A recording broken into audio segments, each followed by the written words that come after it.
Hello team and welcome to another ATP Geopolitics video with myself, Jonathan MSP. This is Ukraine War News Update for the 21st of January 2024. A slightly quicker one for this first one, not a huge amount of news, and I do have to rush off to take my son up county to a rugby match, so I'm not going to be around for the second one for some time, and actually I have an prior engagement this afternoon, so today's going to be a bit iffy for content. So let's get on with it. Right, okay, we're going to go and look at the Ukrainian general staff figures for the Russian losses for the day before. All the usual caveats apply, and you can find the caveats in the description to the video below. 760 personnel, that's about where it was yesterday. 10 tanks lost, 11 APVs and 7 artillery systems. Not the biggest collection of equipment lost, but it all helps, and it's a fairly consistent picture in terms of losses. Although we're at the lower end of the range in those categories. 1 multiple launch rocket system and 1 anti-aircraft warfare system. That would be useful for the Ukrainians. I mean, 760, even though it's lower compared to recent times, it is at the higher end of the range compared to what we would expect earlier on in the war. 14 vehicles and fuel tanks and 3 pieces of special equipment. So a fairly low day in some of those categories, but there has been an awful lot happening on the front line. So if we look at Andrew Perpetua's loss statistics, first I want to say that originally this was yesterday's figures. You got that Tor M2 at the top, and you got the book M1-2 for the Ukrainians at the top of theirs. Well, actually, I think it was added to by Andrew yesterday, so we've got that Tor at the top and the book there, but then throughout the day he added a whole load of basically some footage, night vision drone footage showing an awful lot of boats being sunk or damaged for the Ukrainians and a number of civilian vehicles being hit as well. This is all night vision as well, so this is all one cache, I would have thought, of videos that he's added. I just thought it was important in for purposes of accuracy that I show that to you. Some heavy losses for the Ukrainians, probably around Dnipro for all of that, including the civilian vehicles. There'll be vehicles maybe delivering some supplies to the river's edge to get onto the boats, and the boats, I am speculating here, but certainly the boats would be along the Dnipro River. So some really heavy losses for the Ukrainians there. Over what time period, I don't know. It's highly unlikely to be what was lost over 24 hours, but that's a footage that came out that shows losses over a period of time. Who knows? And it'll be the same often for the Ukrainians as you get caches of footage coming out as well. Now, today's figures are approaching parity. In other words, what we're seeing is some pretty difficult times for the Ukrainians. Now, we know that on the front line. Speaking to Greg yesterday on the live stream, thank you so much. An incredible amount of money raised for the charity. It's absolutely incredible. It blew my mind, blew JR's mind. We're really grateful to you all. We can see that Greg was pretty down on the state of affairs across the front line. There's some elements of bad news coming out from the front line in a number of places.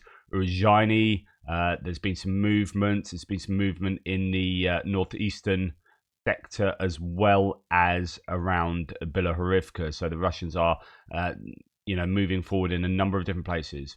Here we can see, and again all the caveats apply to these stats too, but we can see that the Ukrainians have lost a number of APVs, APCs here, armored personnel carriers, showing that they're probably involved in some activity defensively or offensively along the front line, much more likely defensively.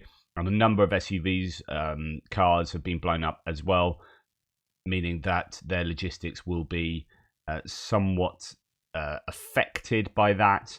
Not too much else in terms of high value equipment. A T-72 being damaged, M109 helmets have been damaged. And we look at the Russian equipment, and I would say that the equipment is probably higher value for the Russians, even though we're approaching parity in terms of just sheer numbers.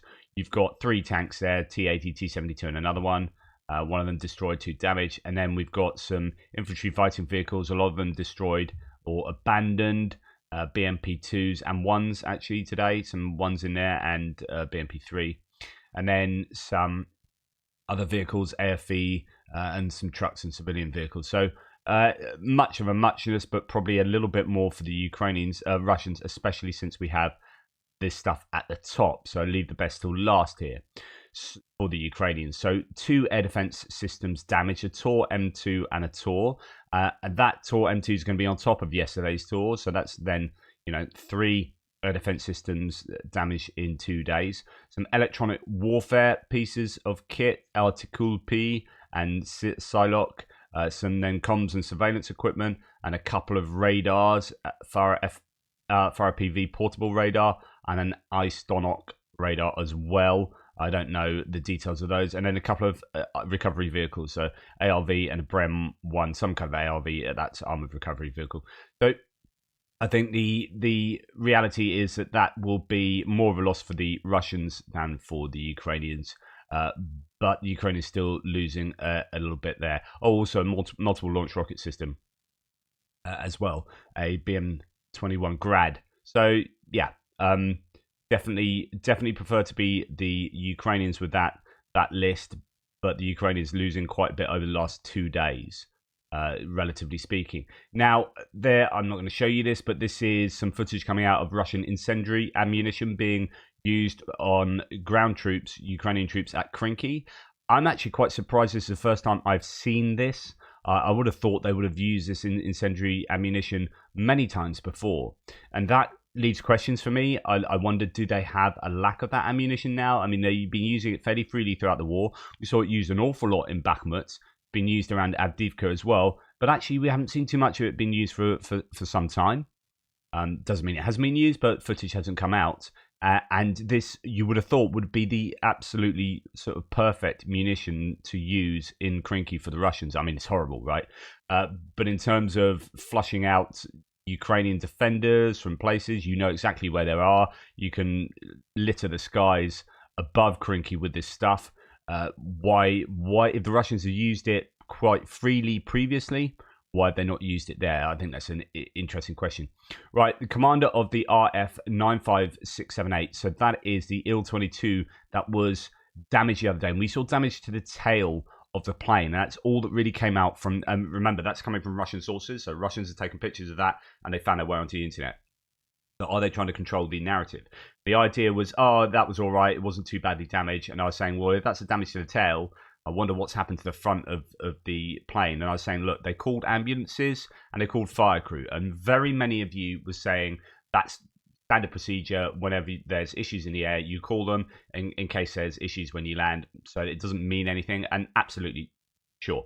However, I think there was fire and I think there were injuries. In fact, from what we can understand, the pilot died. So if the guy flying the plane has died, something's happened in the cockpit, right? It's not just shrapnel to the tail. So Major Viktor Klimov has died from shrapnel wounds while still in the air. The plane was brought back down by the second pilot, who was himself also injured. So this was possibly some worse damage and ramifications to that strike on the Il-22 than was otherwise thought. And here we have a drone jammer. This is a bit of footage. Again, I'll pause it. You get the idea, just in case I get restricted. But this is a drone jammer, and there's just some beautiful irony in this. There's footage of it being hammered by drones dropping IEDs, just a load of drones, a load of different drones dropping IEDs. It's like, yeah, this is a Russian drone jammer, which Russians claim jams drones, making it impossible for drones to come close. And here it's a video of Ukrainian drones flying up to it and pummeling it with grenades. So I just thought I'd throw that one in there. But this kind of equipment, of course, is incredibly important for both sides. And it's important that either side takes the capabilities of their enemy out like this. And that will hopefully have use for Ukrainians going forward. Right, here we have Trent Telenko talking about something that I've mentioned a number of times in the past. And there appears to be... I can't verify the claims here, but this appears to be happening. So I've been talking about how when you destroy air defense systems around occupied territories like Crimea and Zaporizhia and Donetsk, if you're taking out air defenses, S-300s or TORs, as we've been seeing, and TOR M2s and so on and so forth, then the Russians will need to provide air cover air defense in those areas still. So where do they get those bits of kit? They can't just dream them up out of nowhere. They can't take from long-term storage because it's not the sort of thing that's in long-term storage like old D-20 artillery pieces or old T-64 tanks. This stuff is what they use and what they need, and they have that coverage just about sorted for many places. But Russia's a massive country, right? And I've talked previously about how it's relatively easy to get drones through Russia to your target locations because Russia is massive. And so, you look at the flight paths of drones and missiles over Ukraine, and Ukraine is a big old country. Russians finding it sometimes somewhat not easy, but they do find their targets, those drones and their cruise missiles, because they're smoking out different routes to take where there isn't air defense coverage in Ukraine. Well, look how much bigger Russia is geographically as a country. And so when they have these issues of air defenses getting absolutely pummeled in places like Crimea, which we have seen, you would imagine Crimea still remains one of their number one areas for air defense. So they need to bring those air defenses from somewhere. They bring them down from different cities, outer regions of Russia, wherever. And then that leaves those places vulnerable. Pentelenko says air defense attrition caused by the Ukrainians at the line of control, has denuded Moscow and St. Petersburg of air defense assets sent forward to replace losses. So this is referring to P-11, saying there are gaps in the Russian air defense in Moscow and St. Petersburg. Air Force spokesperson Yuri Ignat has said that the Russians have concentrated air defense forces in Crimea and on the front line, but removed them from the regions of the Russian Federation. Like I always talk about, it's this idea that you have a blanket that is not big enough for your bed. And every time you pull it towards one area of the bed so you can keep warm, you're exposing another area of the bed. And then you pull it back over there and it exposes somewhere else. And you pull it back over there, it exposes somewhere else. That's the air defense situation. The fact that they have saturated a line of contact with them is 100%. The fact that Crimea is saturated is 200%. But you see that the rest of the Russian territory is not so saturated with air defense systems. There is generally a passage there. Moscow, St. Petersburg, Putin's bunkers will be more or less protected by something, but Ukrainian-made drones fly to Moscow, St. Petersburg, and other oil depots, and this is a very good sign, and we'll come on to that now, as it's been a pretty interesting night for strikes.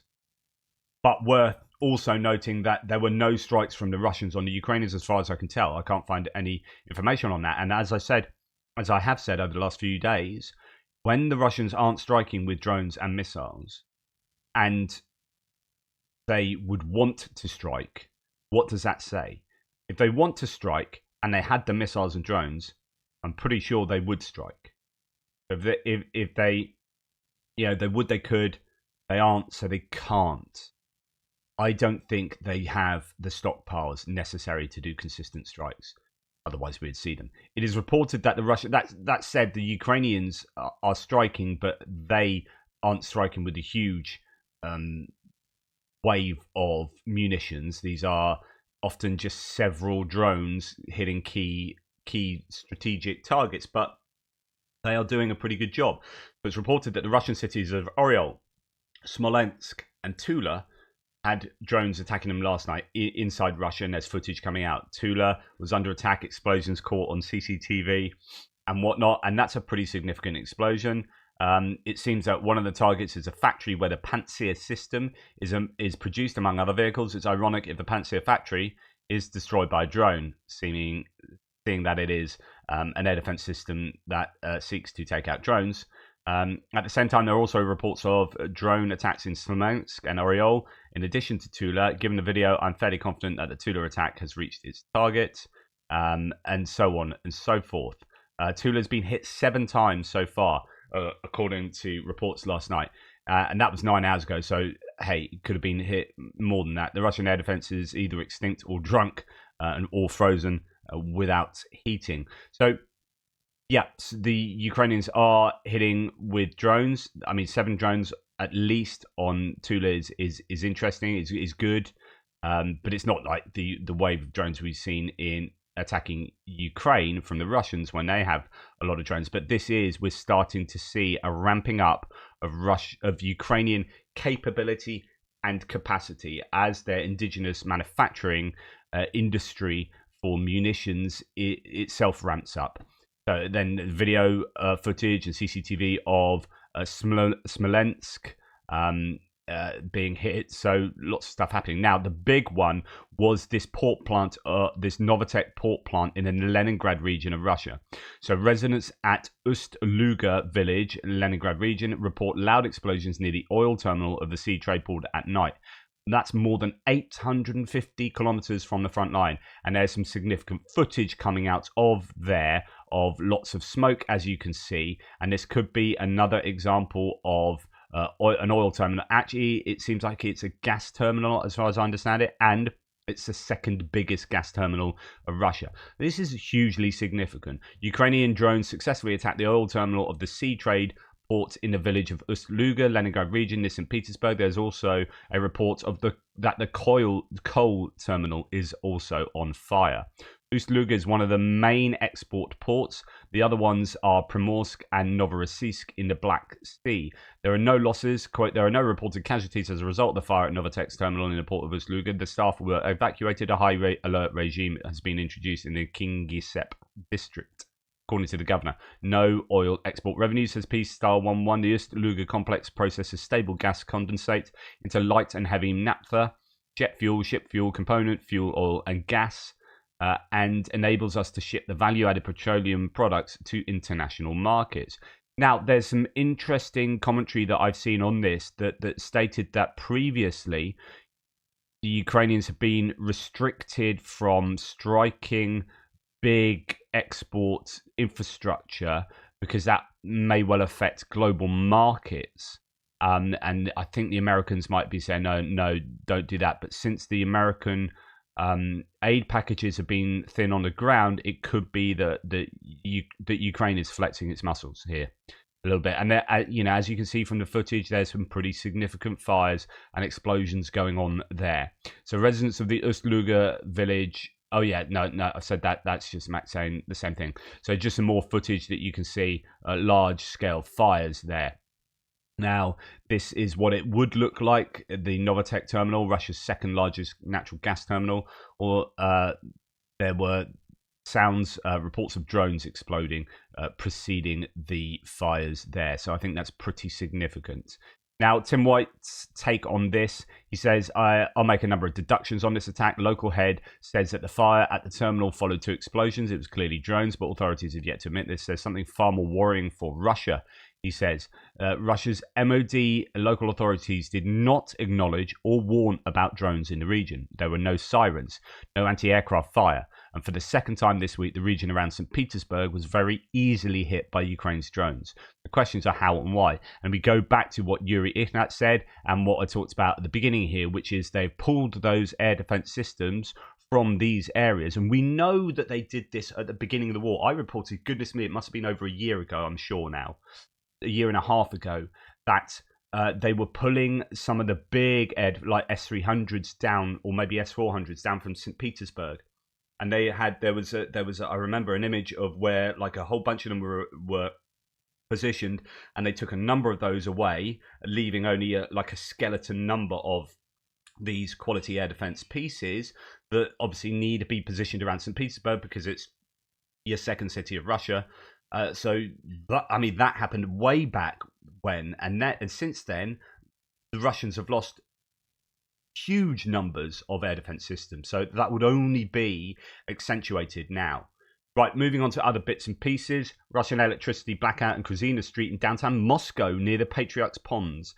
After an announcement of coming rolling blackouts in Moscow by the utility company a week ago, it's been followed by the Russian state disputing the news as fake. So the utility company said, we're going to have rolling blackouts because obviously the infrastructure is not good enough to sustain consistent power to the neighborhoods. And then the state comes out and says, no, that's fake news. And then a week later, there are blackouts in Moscow. You got to place all this in context, really. So on the 13th, Igor Sushko said the entire Moscow metropolitan area, population 22 million, will have rolling blackouts of electricity, quote, not to exceed 12 hours per day. from January the 14th through March the 31st, announced by the Russian state there. Well, and then sort of denied by the sounds of it, and then happening. So either way, it's not looking good for people in Russia in terms of energy, heat, etc., etc. Okay, a private plane flying to. I heard this was a cargo plane originally. I don't know if there's two planes that have crashed. I doubt it.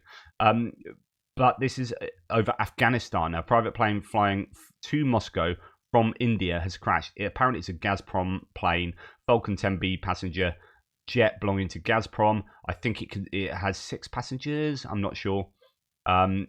Before the crash, a pilot reported technical problems. That might be important. It might just be a random plane crashing sadly with humans on board, but something happens. Or they could be, a passenger plane jet like that, private charter jet. You would assume the people will be possibly part of the elite. Maybe Gazprom execs going to meet people in India. I'm completely spitballing here, but there are issues with energy exports. There are issues with India and them deciding not to import as much oil and as the Russians would like. So, yeah, I don't know. Joining the dots, I could be incorrect though. Right, thank you for watching. Please take care. Speak soon, but not sure how soon. Toodle pips.